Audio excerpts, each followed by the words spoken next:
had been working with somebody whose family was from right up the street here in Rockport, and she and I developed a script together, and I lived in LA for many years. After playing Commander Riker in Star Trek, Jonathan Frakes' career took a shocking turn. When his movie Thunderbirds flopped in 2004, Hollywood blacklisted him overnight. Studios stopped calling. He had to sell possessions. His wife opened a store to help keep things going. He called it movie jail and disappeared from the big screen for nearly 2 decades. But the truth about what happened next reveals a comeback story Hollywood tried to bury. Jonathan Frakes was born on August 19, 1952, in a small hospital in Bellefonte, Pennsylvania. His parents lived in State College, but Bellefonte was where all the babies were born. Jonathan once joked that even Penn State professors came to visit him there, not just to see the baby, but because Bellefonte had liquor stores and State College didn't. His father, James, was a respected English professor, and his mother, Doris, was a dedicated teacher. When Jonathan was 5, the family moved to Bethlehem, Pennsylvania, after his father got a job at Lehigh University. That's where Jonathan and his younger brother Daniel grew up. Sadly, Daniel would later pass away from pancreatic cancer in 1997. In 4th grade, Jonathan was given a trombone. He didn't choose it, his long arms did. But that random choice opened up a lifelong love of music. His father introduced him to jazz, and Jonathan took to it fast. He joined the Liberty High School Grenadier Band, which was a big deal in Bethlehem. In 1970, they went to Florida for the Festival of States and won top prizes in both the field and parade competitions. The mayor even renamed a city street in their honor. Jonathan loved that moment. He said the band was better than the football team, and people came just to watch their halftime shows. After high school, he started college at Penn State as a psychology major. That didn't last long. One summer, while working as an usher at a theater festival, a director asked him to join a play. Jonathan saw how much fun the actors were having and immediately changed his major to theater arts. He later joked that a degree in theater might not be the most practical, but it changed his life. At Penn State, he joined the Thespians, did non-stop shows, and barely slept, but he loved it. After earning his BFA in 1974, Jonathan went to Harvard for more training. He got into the Loeb Drama Center's professional acting program and spent summers working with real theater companies. He said it was the kind of place where students could be hired to fill out the cast. It was serious work, and he learned a lot from the older actors and directors around him. That mix of discipline and hands-on experience gave him the tools he'd need to go pro. Jonathan Frakes finished his degree in theater arts from Penn State in 1974. He packed up and moved to New York City, chasing a dream like thousands of other hopeful actors. But New York didn't make it easy. He waited tables, moved furniture, and once hurt his back doing it. He performed small roles with the Impossible Ragtime Theater, and even played a part in Eugene O'Neill's The Hairy Ape. In 1976, he finally made it to Broadway in the musical Shenandoah. But one of the strangest jobs he took was dressing up as Captain America for Marvel Comics, doing appearances at conventions. It wasn't glamorous, but it helped him learn how to deal with fans, something that would come in handy years later. In 1977, he got his first real break. He landed a role on the NBC soap opera The Doctors, playing a Vietnam veteran named Tom Carroll. It gave him a steady paycheck for a while, but the role didn't last. When his character was written out, his agent told him to try Los Angeles. So in 1978, he packed up again and moved west. That's where things slowly started to change. He didn't become a star overnight, but LA brought more TV opportunities. He guest starred on big shows like Charlie's Angels, Fantasy Island, The Waltons, Quincy, M.E., and the Dukes of Hazzard. These weren't leading roles, but they helped him build a name. He was showing up, learning the ropes, and proving himself one audition at a time. In 1979, he landed a role in a TV movie called Beach Patrol.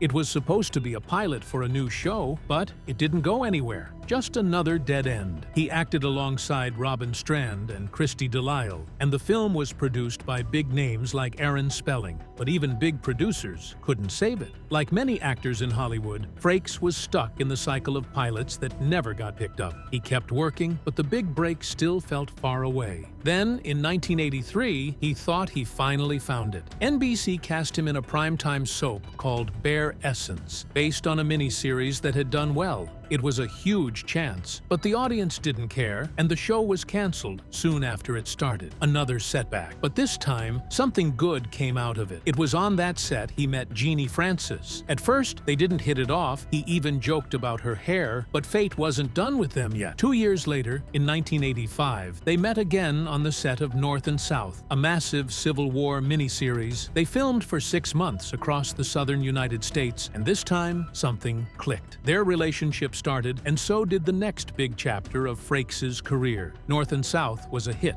and Frakes stood out as Stanley Hazard. People were finally starting to notice him. Then came 1987. Frakes, encouraged by Jeannie and her family, auditioned for a brand new sci-fi show. It took 6 weeks and 7 auditions, but he finally got the part. He was cast as Commander William Riker on Star Trek: The Next Generation. This was the moment everything changed. Years of struggling, canceled shows, and forgotten pilots had led to this. And even though he and Jeannie had gotten engaged, they had to delay the wedding twice because of his shooting schedule. But they made it happen. On May 28, 1988, during the show's first break, they got married. But in 1987, Jonathan Frakes wasn't the obvious choice to play Commander William Riker. He had to fight for it. The role could have gone to Billy Campbell, or Michael O'Gorman, or even Jeffrey Combs. The studio was leaning towards someone else, but Gene Roddenberry, the creator of Star Trek, stepped in. He saw something in Frakes, maybe something of himself. He didn't just back him quietly, he made calls, he pushed hard, and Frakes got the part. Years later, Frakes admitted Roddenberry saw a little of himself in Riker, maybe more than a little.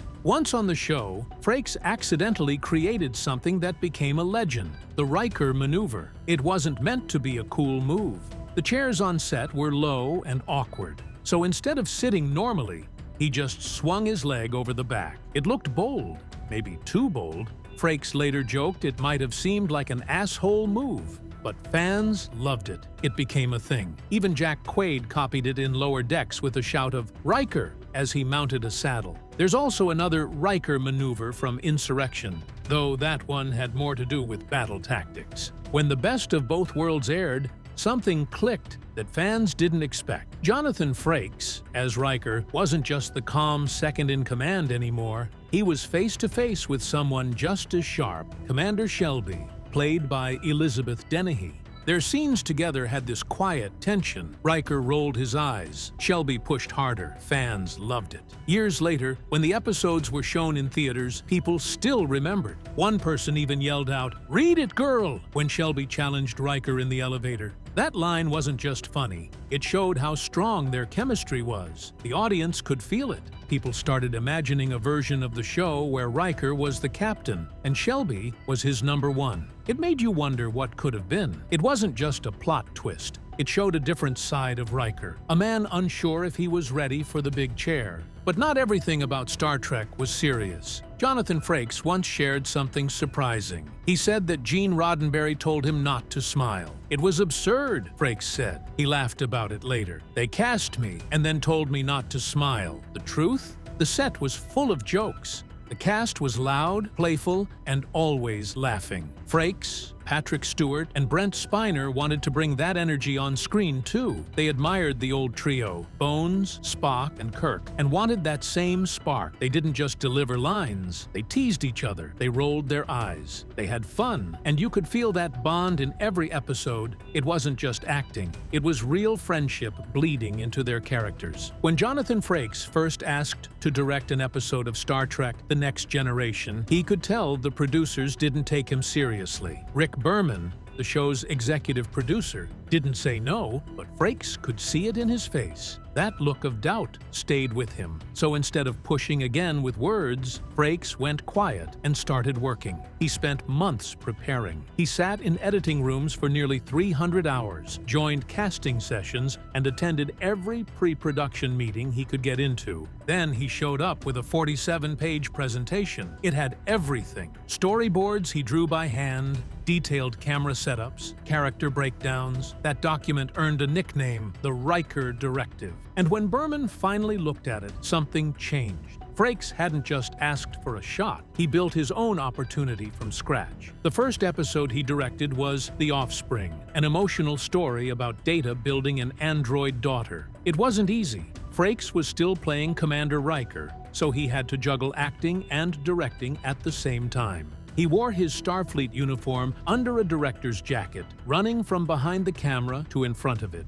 scene after scene. He worked 18-hour days. He barely slept, but it paid off. The episode aired in March 1990 and became one of the most praised in the entire series. Even then, Frakes wasn't satisfied with his own acting in the episode. He actually asked the editors to cut his scenes shorter. That's how focused he was on the directing side. He later said, "I like it better, and I'm better at directing than acting." But not everyone trusted him right away. Some of his fellow cast members weren't sure how to react to one of their own calling the shots. Patrick Stewart was polite in public, but behind the scenes, he wasn't sure an actor could direct other actors. Marina Sirtis didn't even look him in the eye that first morning. They had a romantic subplot in the episode, and she was nervous it would make things awkward. Brent Spiner, who played Data, came prepared with extra notes to protect his character, but Frakes handled it all. He didn't pull rank. He focused on performance. He watched closely. By the end of the second day, Stewart had changed his mind. Sirtis was laughing with him again. Spiner put his notes away. The entire cast started to realize Frakes had done something they hadn't. He had trained for this. What they didn't see was what he called his stealth directing. Whenever he had scenes as Riker, he would arrive at the set 90 minutes early to prepare every angle. He already had shot lists ready. He had gone over everything with the cinematographer in advance. During lunch, while the rest of the crew took breaks, he locked himself in the editing bay to review footage. No one asked him to do that. He just did it. That's how he kept things running smooth without making it look like he was showing off.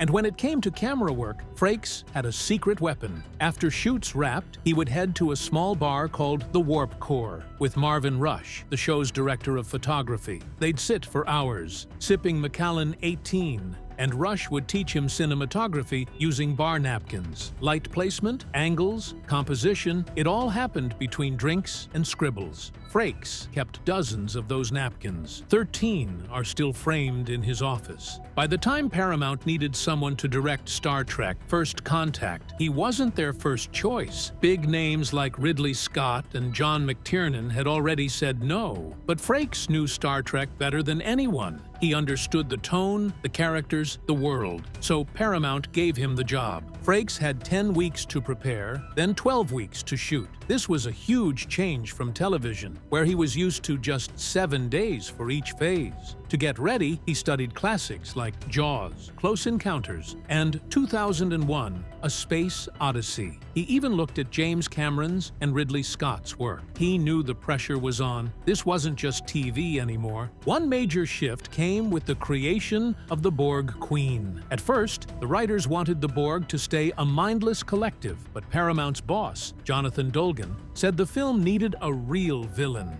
Someone physical, someone the characters could talk to. That's when the idea of the Borg Queen was born. Casting her was tricky. They needed someone dangerous, but seductive, creepy, but fascinating. Frakes found that in Alice Krige. She fit the role perfectly. Her makeup took hours. Pale skin, wires for hair, and an eerie, elongated head. Her entrance scene, where her upper body is lowered and attached to her spine, became the film's most memorable visual. It took ILM 5 months to finish that shot. Everything in First Contact was bigger than TV. Borg makeup that used to take 1 hour now took 5. Getting into costume added another 30 minutes. Taking it off, 90 more. They needed 50 artists, but had less than 20. As the film went on, the makeup got more intense. More wires, more goo. The Borg looked like they were leaking oil. It made them terrifying. For the Queen's scene, they built a rig to lower Craig's body and used a blue suit and digital tricks to make it look like she was floating.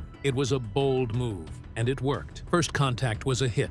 Critics and fans loved it. Patrick Stewart even called it the best-looking Star Trek film. So Frakes moved on to direct Star Trek, Insurrection. But lightning didn't strike twice. The sequel wasn't as strong. Reviews were mixed. The story felt flat. Stewart later said that even Nemesis, which Frakes didn't direct, improved on some parts. The disappointment, and it started to hurt Frakes' momentum. Then came Thunderbirds in 2004, a big movie with big hopes. It had a known brand, a strong cast, Bill Paxton, Ben Kingsley, and a decent budget, but the film flopped badly. Critics tore it apart. Audiences stayed away. Frakes later said that after Thunderbirds, no one returned his calls. He called it movie jail. He had to sell things. He left London and moved to Maine. His wife opened a store to help keep things going. It was a hard reset. He hasn't directed a feature film since. That was over 20 years ago. But he didn't give up. He went back to TV, back to Star Trek, back to what he knew. He directed episodes of newer Star Trek shows, plus others like The Librarians. In his words, TV became a place where you can take a shit and nobody notices who directed it. It wasn't glamorous, but it was steady. Jonathan Frakes didn't set out to fall in love on a movie set. Back in 1985, he was just trying to do his job on the Civil War miniseries North and South. He was 32 and barely on the radar. But then came Jeannie Francis. She was already a star, working alongside Patrick Swayze and Leslie Ann Down. At first, it was all professional. But while filming in Charleston and Natchez, something changed. During a Memorial Day break, they took a trip to New Orleans together. That's when everything clicked. Funny enough, they had actually met before, on the set of a short-lived show called Bare Essence. Frakes had thought she was too young. He was almost 30. She was just 20. But the timing was wrong back then. North and South gave them a second chance, and this time, it worked. Somehow, she took a chance on me, Frakes still says. Why she would go out with me is a mystery. They got married on May 28, 1988. That was over 38 years ago. In Hollywood years, that's an eternity. Jeannie never appeared in Star Trek, but she didn't need to. She had already become a pop culture icon. Since 1977, she's played Laura Collins on General Hospital and appeared in more than 890 episodes. When they first met, she was the bigger star. But Frakes soon found his own spotlight when he became Commander Riker on Star Trek: The Next Generation. They supported each other through all of it. Frakes often runs lines with her, helping her memorize those brutal soap opera shooting days with 30 pages of dialogue. They raised 2 kids. One of them, their daughter Eliza, is now following in their footsteps, writing and acting. But behind all the success, Frakes carries a heavy loss. His brother Daniel died of pancreatic cancer in 1997. He was just 41. It happened 1 week before Frakes' daughter was born. Daniel wasn't just a sibling. He was his best friend. They had moved to New York together in a beat-up 1967 Chevy Sport van. They shared tiny apartments and big dreams. When Daniel was diagnosed, doctors tried a major surgery called the Whipple procedure, but the cancer had spread too far. They closed him back up. The doctors said there was no hope, maybe 6 months left. At the time, the survival rate for pancreatic cancer was just 4%. Frakes was shattered, but he didn't let the grief sit still. For the past 25 years, he's been working with PanCAN, the Pancreatic Cancer Action Network, to raise awareness and fight for better outcomes. His mission turned personal into public. In 2022, he joined with fellow Star Trek stars to form Trek Against Pancreatic Cancer. Together with Armin Shimmerman, Kitty Swink, an 18-year survivor, and John Billingsley, they started walking for a cause. Every April 29th, they joined the PanCAN Purple Stride fundraiser, walking in 60 cities across the country. Frakes usually starts his from the Santa Monica Pier. Their team has raised tens of thousands for research and support. Thanks to efforts like this, things are slowly getting better. The survival rate has crept up from 4% to around 11 to 12%. Still terrible, but better. PanCAN has invested $174 million into research over the years. In 2022 alone, they gave $10.5 million in research grants as part of a record $25 million year. Frakes never stops talking about early detection, especially if pancreatic cancer runs in your family. He knows how fast it can take someone. That's why he keeps walking, keeps speaking, and keeps showing up. After Thunderbirds flopped in 2004, Jonathan Frakes disappeared from the big screen. The movie lost around $57 million. Critics crushed it. Audiences ignored it. Hollywood turned its back on him. Studios didn't want to take a chance on the guy who directed one of the biggest bombs of the 2000s. His name quietly vanished from directing shortlists. By 2006, he had no choice but to look elsewhere. He started directing for television again. Not flashy shows, not hits. He worked on Zoe 101 and True Jackson, VP Nickelodeon, kids shows. Some people thought he might use a fake name out of embarrassment, but he didn't. He kept using his real name, even for small projects. Slowly, he was building himself back up. In 2010, something changed. He got a call to direct episodes for NCIS, Los Angeles, and Castle. Both were big network shows. His name was back in the game.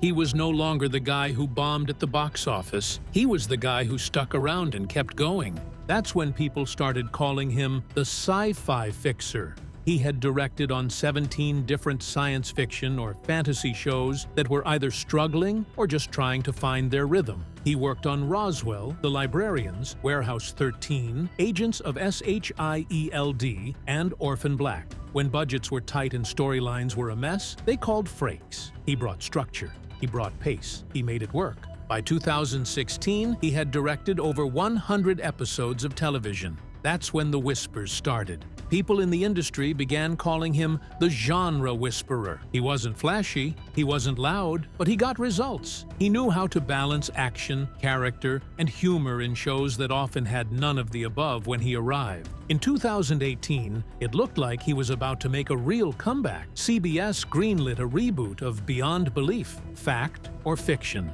Frakes wasn't just going to host, he was set to direct every episode. Fans of the old show were excited. The crew was ready. Then, 3 days before production, CBS pulled the plug, just like that. Creative differences, they said. It felt like déjà vu. The original version of Beyond Belief had also been plagued with problems. Fox kept moving its time slots. It went on hiatus for 2 years before getting canceled.